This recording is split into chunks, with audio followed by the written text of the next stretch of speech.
Dari arah belakang pos, suara rentetan tembakan semakin bising terdengar. Terdengar juga teriakan-teriakan orang tak jelas.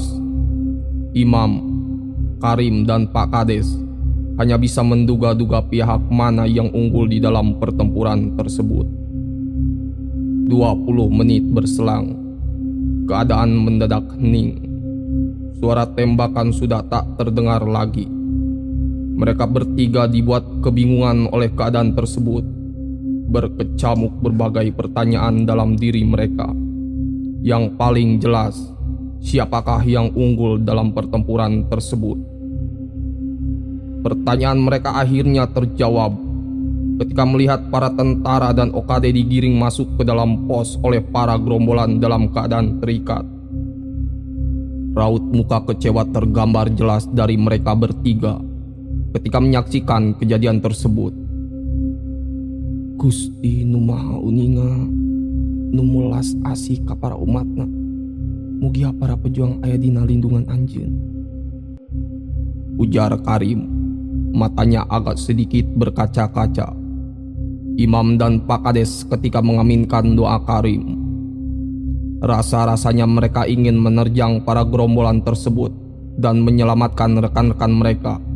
Namun apa daya, mereka menyadari itu hanyalah sebuah perbuatan bodoh yang tak ada gunanya. Samar-samar terdengar gelak tawa dari dalam pos. Entah siapa yang tertawa, namun tak lama tawa itu menjadi raungan dan ratapan kesakitan. Allahu Akbar. Kang, sigana dulur-dulur urang keur disariksa Kang. Abdi minta izin yang nyerang Kang. Keun bae pae ge teu jadi masalah. Kesabaran Karim mulai habis. Hade maneh rim boga pamikiran kitu. Ye denge urang ge mun kongang mah hayang tan nerjang ka ditu ngabelaan dulur urang kabeh. Ngan inget ayeuna urang nyepeng tanggung jawab nu gede jang nyelametkeun para warga. Jeung deui eta para dulur urang nu ayeuna di pos moal panujuan oge mun urang nyamperkeun ka ditu. Eta gegabah pisan rim, ujar Imam, tangan kanannya memegang pundak Karim. Nya bener jang Karim, ulah ngagugu nafsu, jang kahadean urang sarerea. Tambah Pak Kades, tatapannya tak lepas menatap pos. Tak lama setelah itu, bangunan pos terlihat dibakar oleh para gerombolan. Hal itu membuat Imam, Karim, dan Pak Kades semakin lemas oleh amarahnya. Kang, tuh tingali kakak di daluru keningan, Karim berkata sambil beranjak dari tempat persembunyiannya. Segera tangan Karim ditarik oleh Imam. Perbuatan tersebut akan sangat sekali membahayakan mereka. Nya, cicing heula reka mana? Lain pola nu hade rim, ujar Imam. Walaupun dia juga tak terima akan perbuatan para gerombolan yang keji kepada rekan-rekannya, namun tidak ada yang bisa dilakukan untuk saat ini. Karim hanya terdiam, tangannya dikepalkan. Jelas dari tingkahnya dia sangat kesal oleh perbuatan para gerombolan tersebut. Ulah gagabah jang Karim, lain lawanan urang maranehna mah, tambah Pak Kades. Di depan pos, para gerombolan tertawa puas. Kobaran api di depan mereka menjadi latarnya. Di sekitarnya riuh dengan suara sorak-sorai yang mengerikan. Buka pantog gerbangna! Di tengah suara riuh tersebut, terdengar seseorang berteriak. 4 orang dari mereka segera membuka paksa pintu gerbang masuk. Ketika pintu terbuka, ratusan gerombolan yang ada di luar pagar segera masuk ke dalam. Suasana menjadi sangat riuh sekali. Makian, sorak-sorai, dan suara tawa bercampur menjadi satu. Keadaan tersebut semakin membuat Imam, Karim, dan Pak Kades bertambah yakin saja bahwa keselamatan para warga desa sangat terancam. Mam, ieu geus pasti pisan. keselamatan warga kancam, ujar Pak Kades. Imam hanya terdiam, tatapannya tak lepas dari pos. Di dalam hatinya berkecamuk rasa yang sulit untuk dijelaskan. Kumaha Kang ayeuna? Urang teu bisa cicing wae di dieu, susul Karim. Belum juga Imam menjawab, mereka bertiga dikagetkan dengan lemparan batu kerikil dari arah bawah. Mereka serempak menengok. Ketika itu rasa kaget berubah menjadi sedikit harap. Ternyata ada sisa anggota OKD berjumlah 4 orang yang bergabung. Mereka adalah Yanto, Kusna, Hendra, dan PI yang pada saat itu sedang tidak berjaga. Imam, Karim, dan Pak Kades dengan hati-hati segera keluar dari tempat persembunyiannya dan bergabung dengan rekan-rekan mereka. Alhamdulillah, aya pitulung ti Nu Maha Kuasa, ujar Pak Kades. Kang, kumaha kaayaan pos Jaya Mekar? Yanto bertanya. Pos diduruk, anggota urang jeung para tentara tilar dunya sadayana, jawab Imam dengan nada getir. Jelas terlihat kecemasan yang teramat sangat dari masing-masing mereka ketika mendengar perkataan Imam tersebut. Sabaraha urang nu asup Kang? Susul Yanto. 200. Ayeuna kasalamatan para warga aya dina tanggung jawab urang, ujar Imam. Matanya seperti menerawang jauh. Jelas keselamatan para warga yang dia pikirkan. Dari atas mereka terdengar banyak langkah kaki yang mendekat. Mereka segera bersembunyi kembali. Tak berselang lama, ratusan gerombolan terlihat menuruni jalan setapak melewati mereka. Tergambar jelas kepuasan dari para gerombolan. Gusti, meningalut gitu geningan, bisik PI tak percaya. Eta nu garujul teh pasti ngarah ka pilemburan euy, susul Kusna. Bisa dipastikan gitu ayeuna, marahna rek ngacak-ngacak lembur urang, Karim menimpali. Ayeuna ukur ngacak-ngacak kungkul, pasti dibarengan ku ngalapati jeung ngaranjah, ujar Yanto. Jelas kekesalan terdengar dari nada bicaranya. Untung tadi tatangga nu imahna deket jeung urang geus dibarejaan senang ngarungsi dan nyaho pikieun ye. Bar ngadenge suara badil ti kajauhan ge, kuring mah geus bisa ngeuh yen aya gerombolan nu asup deui ka lembur, ucap Hendra. Nah, tadi di jalan teu panggih jeung warga nu sejenna, tanya Pak Kades. Pendak Pak, laju ku abdi ge diwartosan cenah ngarungsi, jawab Yanto. Nah make bisa nyaho kuring aya di dieu, susul Imam bertanya. Saleresna mah henteu uninga Kang, ngan kieu yeuh caritana. Samangsa tadi kuring ngadangu sora bedil, kuring langsung ngajugjug ka bumina Hendra. Ari nyampak teh tos aya PI sareng Kusna. Tah di dinya abdi sadayana gaduh paniatan bade ka bumi Akang. Ari nyampak teu aya sasaha, diteruskeun we ka bumi Pak Kades. Ari di jalan hendak sareng Ki Ayung, saurna Akang, Karim jeung Pak Kades bade ngajugjug ka pos Jaya Mekar. Akhirna kuring ge nyusul we ka dieu, terang Yanto. Ini kebenaran pisan eta Ki Ayung. Tadi ge kuring di bejaan manehna nyao Imam jeung Karim aya di dieu teh. Pak Kades berdecak kagum. Sedangkan Imam dan Karim hanya mengangguk-nganggukkan kepala tanda mereka mengerti. Para gerombolan yang menuruni bukit belum juga habis. Jarak mereka 4 atau 5 meteran dari tempat Imam dan yang lainnya bersembunyi. Tadi nama kuring ka dieu teh rek minta bantuan ka para tentara. Geningan kanyataan kalah kaki yeuh, ujar Imam. Bicaranya agak sedikit bergetar.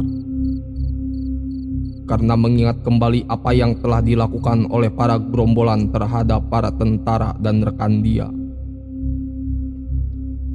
Kang, hampura lain niat sasayongan. Kumamun ayeuna urang nempo kakayaan pos. Sigana geus areueuh nu garelo teh. Tupan keur lalempang kalebakeun. Urang tempo kumaha kaayaan layon dulur-dulur urang. Saran Karim. Imam diam sejenak. Dia memikirkan betul saran dari Karim. Namun ada benarnya juga pikir dia. Kumaha Pak Kades? Jeung nu sejana 1 juta? Tanya Imam. Dijawab dengan anggukan oleh Pak Kades dan OKD lainnya. Tanda mereka setuju. Mereka pun segera menuju ke pos Jaya Mekar yang berada di atas mereka. Dengan hati-hati sekali, karena jarak mereka dari para gerombolan sangat dekat. Kesalahan sedikit pun bisa membahayakan mereka semua. Jadol teh. Aing kuat ka dodongkoan kieu. Gerutu PI. Rek acokan ge kok bae PI. Da eueuh nu ngalarang. Ujar Yanto.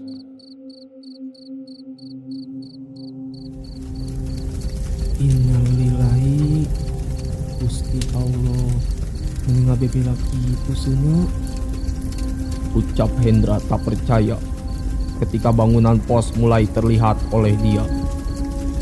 Jarak mereka sekarang sangat dekat dengan pos, namun mereka belum berani menghampiri karena terlihat masih ada sebagian gerombolan yang belum pergi dari pos. Ya, ulah wa kamaraju. Nu aya keneh gerombolan. Bisik Imam yang berada di bagian depan sambil menunjuk ke arah pos. Untuk beberapa saat mereka terdiam. Setelah keadaan dirasa cukup aman, mereka segera keluar dari semak-semak. Keadaan terlihat sangat kacau dan memprihatinkan. Bangunan pos hampir terbakar semuanya. Bau daging gosong segera tercium oleh mereka.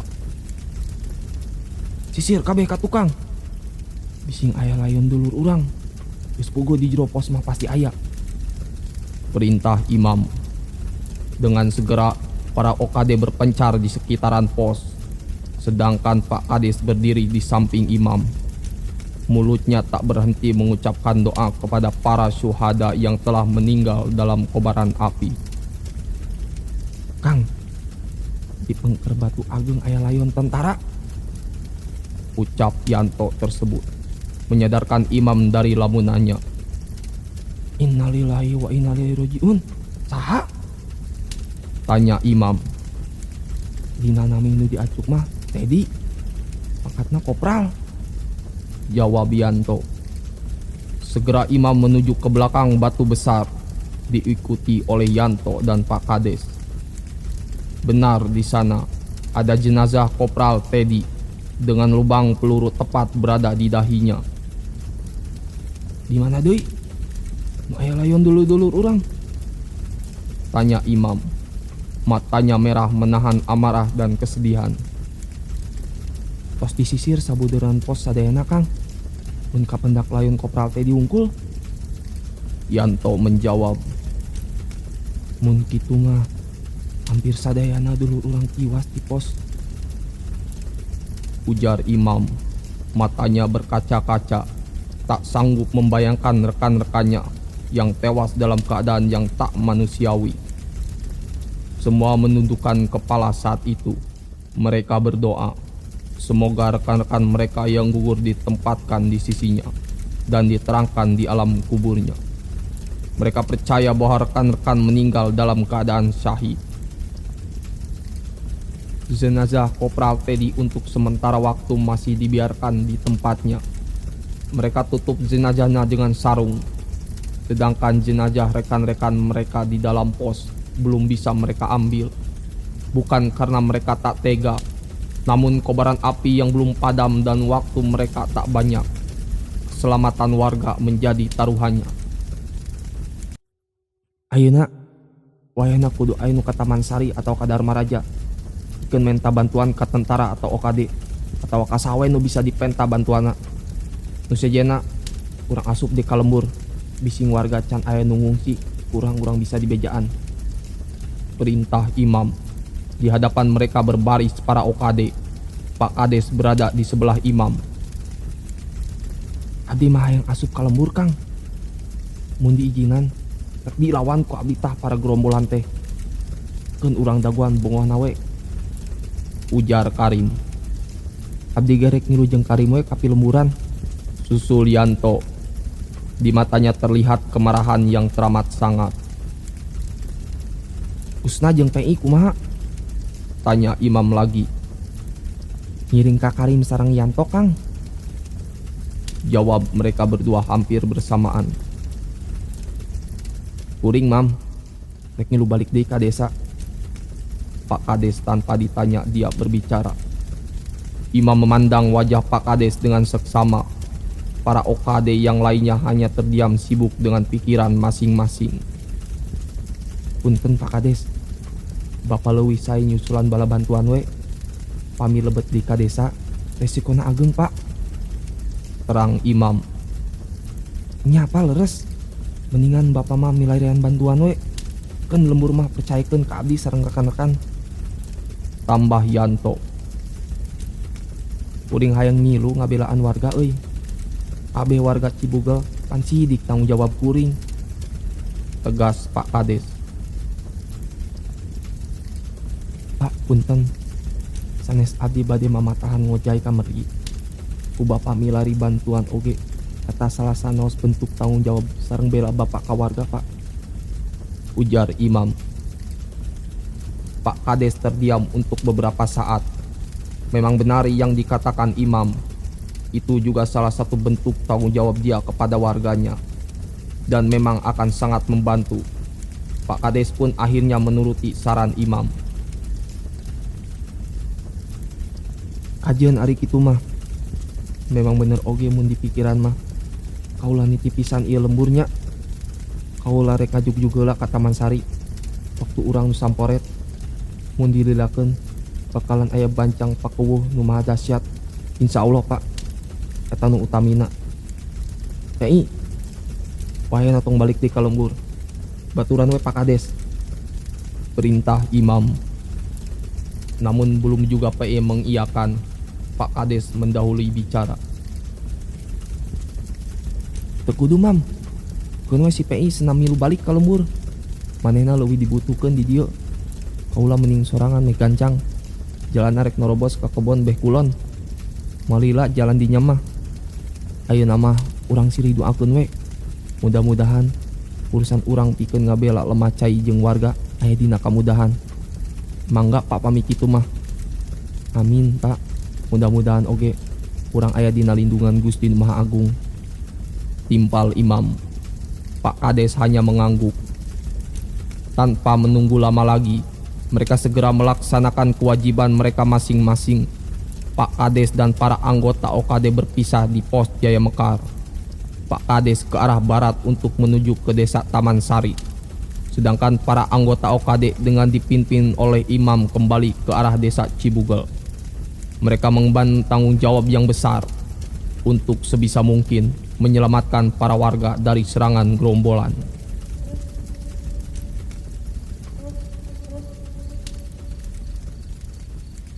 Langit gelap, bulan dan bintang tak menampakkan dirinya. Udara sangat terasa dingin ditambah dengan hujan gerimis menjadi teman Arum pada malam itu. Sedangkan Tini anaknya nampak terlelap dalam gendongannya. Bocah kecil itu seperti tak terganggu dengan suasana di sekitarnya. Dengan hati yang gundah, Arum terpaksa harus berpisah dengan imam suaminya. Arum akan menuju Wahangan Legok Cibiru yang lumayan agak jauh dari rumahnya. Medan yang harus dia lewati tidak mudah. Dia harus melewati pesawahan dan kebun yang tentu saja gelap dan licin. Dia memilih jalan tersebut untuk menghindari para gerombolan yang ditakutkan sudah memasuki desa. Tak henti doa terus dia ucapkan dalam hatinya. Tak ada seorang pun yang berpapasan dengan dia pada saat itu. Mungkin para warga telah terlebih dahulu sampai di wahangan Legok Cibiru atau di tempat yang aman lainnya, pikir Arum. Namun ketika dia sampai di area perkebunan, terlihat seseorang yang berjalan di depannya. Nampaknya dia perempuan, terlihat dari rambutnya yang tergerai panjang, dan sepertinya sama tengah menggendong bayi seperti Arum. Antosan! Teriak Arum. Arum sedikit agak mempercepat langkahnya. Perempuan yang ada di depan Arum seketika menghentikan langkahnya. Karena keadaan yang gelap pada saat itu, sikap dia seperti sedang memperjelas siapa yang memanggilnya. Saha? Balas perempuan tersebut. Arum tak langsung menjawab. Langkah dia semakin dipercepat. Ketika dekat, ternyata perempuan itu adalah Rukmini, teman Arum. Arum? Manawi teh saha? Ujar Rukmini ketika Arum telah berada di depannya. Nyani, iya Arum. Alhamdulillah aya rencang. Bade ka mana ni? Tanya Arum. Bade ka Legok Cibiru rum, ngungsi. Dam ni kareueung di lembur magening. Tatangga tos teu araya duka ngungsi ka mana. Jaba eta sorabedil mini dordar wae geningan. Balas Rukmini. Arum terdiam sekejap. Kaleresan pisan abdi ge bade ka Legok Cibiru ni. Ayo atuh urang sareng. Ari Kang PI ka mana? Susul Arum. Nyayu rum. Puguh ini asa sieun ieu teh nyalira mah.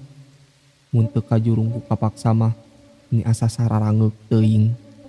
Kang PI ka bumina Kang Hendra rum. Saurna laju bade ka bumina Kang Imam. Nah teu aya kitu. Jawab Rukmini. Seperti yang telah diceritakan tadi, PI adalah salah satu anggota OKD. Oh nya nih. Teu aya. Da aya ge Kang Karim tadi mah. Tapi duka pamitos abdi angkat mah. Arum menjawab. Tangannya sesekali menepis nyamuk di wajah anaknya. Nyakeun wae lah rum. Tadi mah keur di jalan keneh meureun. Ayo atuh rum urang lajengkeun. Ari rarasaan mah pasti tos seueur batur gradi ditu. Da kitu ceuk Kang PIG. Pasti loba batur nu ngarungsi cenah di Legok Cibiru. Ujar Rukmini. Nya nih leres. Urang doakeun we mudah-mudahan para imam urang aya dina lindungan Gusti Allah. Sing dilancarkeun segala perjuanganna. Mudah-mudahan we itu ayana da meureun pasti nu dilebak we kala Legok Cibiru ngungsina.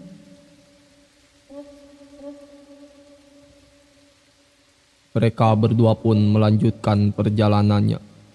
Dingin dan gelapnya malam tak menjadi penghalang mereka. Karena wahangan Legok Cibiru berada di sebelah bawah desa Cibugel, mereka berdua harus melewati banyak turunan yang dikarenakan hujan menjadi licin. Mereka pun harus berhati-hati. Tak terbayang beratnya perjuangan dua ibu ini. Sesampainya di wahangan Legok Cibiru, benar saja tempat itu hampir penuh oleh warga yang memang kebanyakan orang tua, perempuan, dan anak-anak. Mereka semua terlihat bersembunyi di balik batu besar ataupun di bawah jembatan. Ternyata yang membawa bayi bukan hanya Arum dan Rukmini. Banyak juga di sana ibu muda yang sedang menggendong anak bayinya. Bahkan sebagian terlihat sedang menyusui anaknya. Keadaan saat itu sangat getir dan begitu menyedihkan. Banyak anak kecil yang menangis dan meminta pulang kepada ibunya dikarenakan kedinginan ataupun ketakutan. Ada juga yang terus memanggil-manggil nama ayahnya. Tini, anaknya Arum pun mulai terganggu dari tidurnya. Bayi kecil itu mulai merengek. Duh, cep, su. Anaking, hampura ibu. Nyanyandak anjeun dina kasusah model kieu. Iris merenanya anjeun teh. Ujar Arum sembari membenarkan kain samping yang menyelimuti anaknya. Dan dengan segera dia menyusuinya. Tini pun menjadi tenang kembali. Bayi kecil itu tertidur lagi seakan-akan tak terjadi apa-apa dan tak menghiraukan keadaan di sekitarnya. Arum hanya tersenyum. Namun dalam senyumannya tentu mengandung kesedihan yang teramat sangat. Arum dan Rukmini sekarang telah dalam keadaan bersembunyi di balik batu besar. Di atasnya terlindungi oleh pohon dan gelapnya malam. Karena di hulu sungai yang terdapat sebuah jembatan telah penuh oleh warga. Terpaksa mereka memilih tempat bersembunyi di sebelah hilir yang agak jauh dari kebanyakan warga bersembunyi. Hanya ada beberapa orang di sekitar mereka.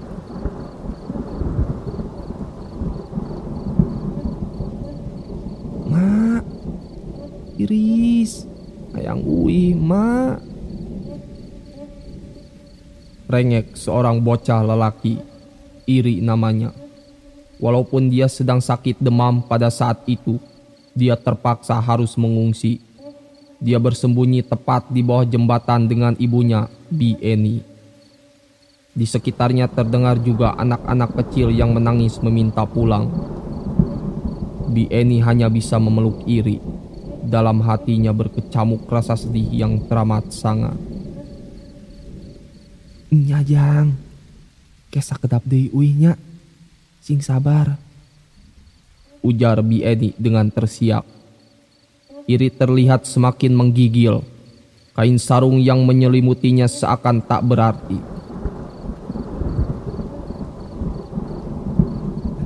Hari bapak kemana, mak? Nah, tes areng di dia nyumputna. Tanya Iri. Giginya bergeretak menahan dingin. Bi Eni mengelus rambut Iri. Prihatin melihat keadaan anaknya itu. Bapak, pengabelaan urang jang. Doakeun sing salamet. Jawab dia. Tangannya terus mengelus rambut Iri. Tubuh Iri terasa sangat panas oleh Bi Eni. Iri hanya menatap ibunya. Giginya semakin menggertak kedinginan. Iris, mak. Yang tekuat, mak. Rintihnya lagi. Anaki. Teueuh su. Sing sabarnya jang. Ujar Bi Eni. Disusul dengan air mata yang mulai keluar. Dia semakin mendekap erat anaknya. Haus, mak. Mun kedeut. Pinta Iri. Dengan segera Bi Eni memberikan air kepada Iri yang ia sengaja bawa dari rumah. Dengan sekali tegukan, air yang diberikan tersebut langsung habis. Haus merenya anjeun teh jang. Dedeh teuing. Ucap Bi Eni dalam hati. Namun tak berselang lama, badan Iri menjadi lemas. Matanya perlahan-lahan menutup. Hal itu sangat mengagetkan Bi Eni. Ditambah suhu badannya yang tadi panas, perlahan-lahan menjadi dingin. Jang, uga jang. Ucap Bi Eni dengan panik. Tangannya terus mengguncang-guncangkan tubuh Iri yang berada dalam peluknya. Namun tak ada jawaban. Badan Iri semakin terasa dingin. Sujang, naon atuh Sujang? Aduh ieu tulungan anak kuring. Ratap Bi Eni. Hal itu mengundang perhatian Ma Aci yang tempat persembunyiannya berdekatan dengan Bi Eni. Kunaon Eni? Ma Aci menghampiri Bi Eni dan Iri dengan tergopoh-gopoh. Iya mak, Budak abdi duka kunaon. Tulungan mak, ratap Bieni. Ma Aci segera memegang dahi Iri, dingin yang ia rasakan. Setelah itu dia mendekatkan telunjuk tangannya ke hidung Iri. Innalillahi wa innalillahi rajiun. Ting sabar ini, ucap Ma Aci. Sangat mengagetkan Bieni. Bieni menangis sejadi-jadinya. Dia meraung-raung meratapi kepergian anaknya Iri yang baru berumur 6 tahun. Hampura Ujang, hampura mak, akang, ieu budak akang nepi ka aweuna, ratap Bieni lagi. Sekarang di tempat Bieni bersembunyi sudah dikerumuni oleh warga yang coba untuk menenangkan. Pilu dan duka yang teramat sangat yang dirasakan oleh Bieni. Anak satu-satunya yang sangat ia kasihi meninggal dalam lukanya. Dan yang paling membuat luka bagi Bieni, Iri harus meninggal di tempat persembunyian. Walaupun agak berjauhan, ratapan Bieni terdengar juga oleh Arum dan Rukmini pada saat itu. eta Bieni urang lebak sanesnya, tanya Arum. Sikapnya seperti memperjelas yang dia dengar. Nyarum si Gana. Datu aya deui nu namina Eni di lembur urang mah, jawab Rukmini. Teuing-nya mugi ajang Iri putrana ditampi di sisi mantena, susul Arum.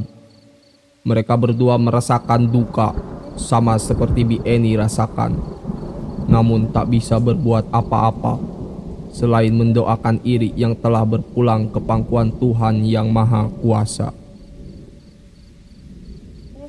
Malam semakin larut. Suara tembakan dari arah perkampungan semakin ramai terdengar. Gerimis masih saja betah menemani para warga yang sedang bersembunyi di Legok Ciwiru. Rukmini terlihat pulas dalam tidurnya. Dia menyenderkan badannya ke batu besar di belakangnya. Di pangkuannya terlelap juga anaknya. Arum sedikit tersenyum melihat temannya tersebut. Aneh, pikir dia.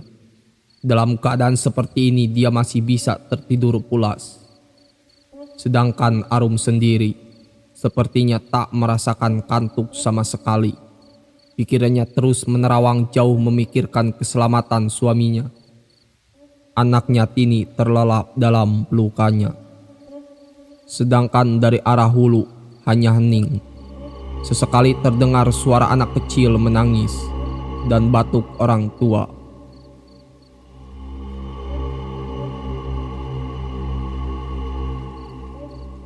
Waktu sudah lewat tengah malam. Kampung Cibugel dilalap api. Hampir semua rumah dibakar oleh para gerombolan. Harta benda warga semuanya dirampas, tak terkecuali nyawa. Ternyata ada 3 bentuk penyerangan pada malam itu. Yang pertama adalah perampokan, kedua pembakaran, dan yang terakhir pembantaian. Cahaya api dari desa Cibugel yang berada di atas bukit menerangi kawasan Legok Cibiru. Suasana pada saat itu seperti fajar saja, sehingga para warga yang bersembunyi terlihat jelas dari arah atas.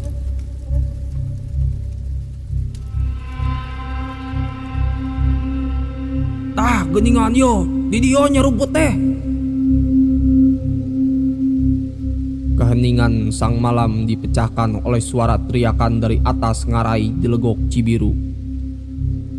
Paingan di lembur ngan saeutik, oi nu kapuncit. Hahaha, dalobana di dieu geuning, susulnya. Para warga seketika menjadi panik karena yang berteriak tersebut tiada lain adalah gerombolan. Arum yang sudah terlelap pun terbangun. Dia segera membangunkan Rukmini. Untungnya anak mereka masih terlelap dan tempat persembunyian mereka agak jauh dari sumber suara tersebut, ditambah terlindung oleh gelap. "Siapkan bedil, babat kabeh, tong ainu nyesa." Perintah seorang gerombolan lagi dengan nadanya yang serak. Di belakangnya berbaris puluhan gerombolan lainnya dengan senapan di masing-masing lengannya, membuat para warga yang berada di bawahnya semakin ketakutan. Anak-anak kecil yang tadi sudah terlelap terbangun mendengar keributan tersebut, disusul dengan tangisan dan ratap ketakutan mereka. Tanpa ampun lagi, para gerombolan menembaki warga yang ada di bawah legok Cibiru. Suara tembakan disusul dengan jerit kesakitan dan teriakan-teriakan sakaratul maut. "Polodaran kabeh, rek kolot, rek budak, telalaki tu awewe, tungapas kabeh." Seorang gerombolan berteriak lagi. Tangannya tak henti menekan pelatuk senapannya. Entah sudah berapa banyak warga yang menjadi korbannya. Wahangan legok Cibiru banjir darah di tengah desingan peluru. Para perempuan dan anak-anak terjerembab bermandikan darah. Mereka sekarat di atas batu-batu sungai dengan luka tembak di tubuhnya. Para ibu menjerit dan memohon ampun. Air sungai berubah menjadi merah. Bau anyir memenuhi udara. "Biadab anjeun kabeh, biadab!" maki seorang wanita. Dia terlihat memangku badan anaknya. Lubang peluru menganga di dahi anak wanita tersebut. Jelas anak tersebut sudah tewas.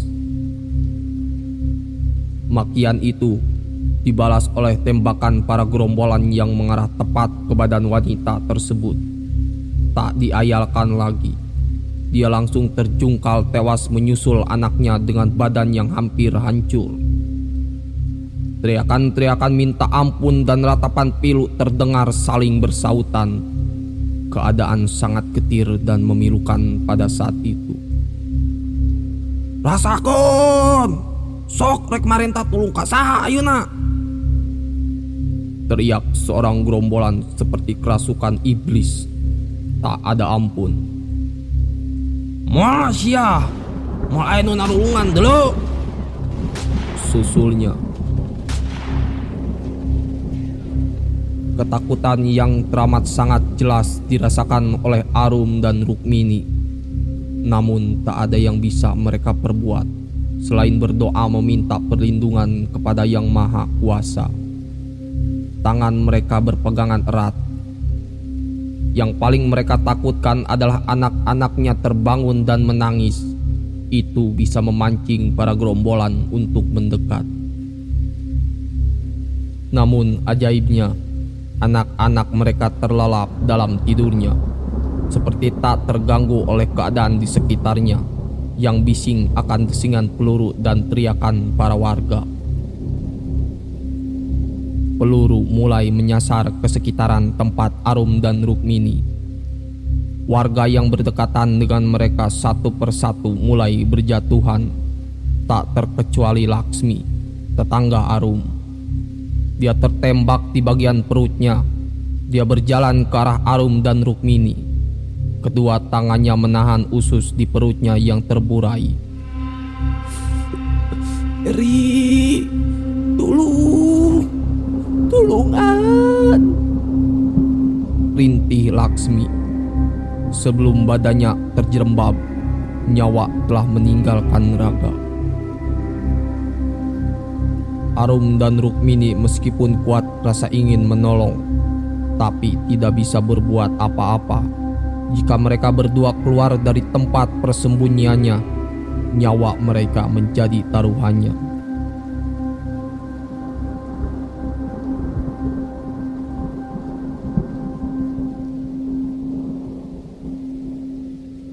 Di seberang kanan Nyi Arum dan Rukmini terlihat Ki Dasim dan Nyi Iroh. Mereka berdua nampak sangat ketakutan dan saling peluk di balik batu. Namun batu itu tak cukup besar, sehingga mereka berdua harus berjongkok untuk bersembunyi. Setengah badan mereka terendam oleh air sungai yang telah berubah warnanya menjadi merah. Desingan peluru tepat berada di atas kepala mereka. Malang bagi Nyi Iroh, satu buah peluru harus bersarang di belakang kepalanya. Nyi Iroh pun harus tewas. Ini ratap Ki Dasim, tak bisa menerima kepergian istri yang telah berpuluh-puluh tahun menemani hidupnya. Ki Dasim memeluk badan Nyi Iroh yang telah tewas. Setelah itu dia memangkunya. Dia berjalan ke arah tengah sungai. Mulutnya meracau tak jelas.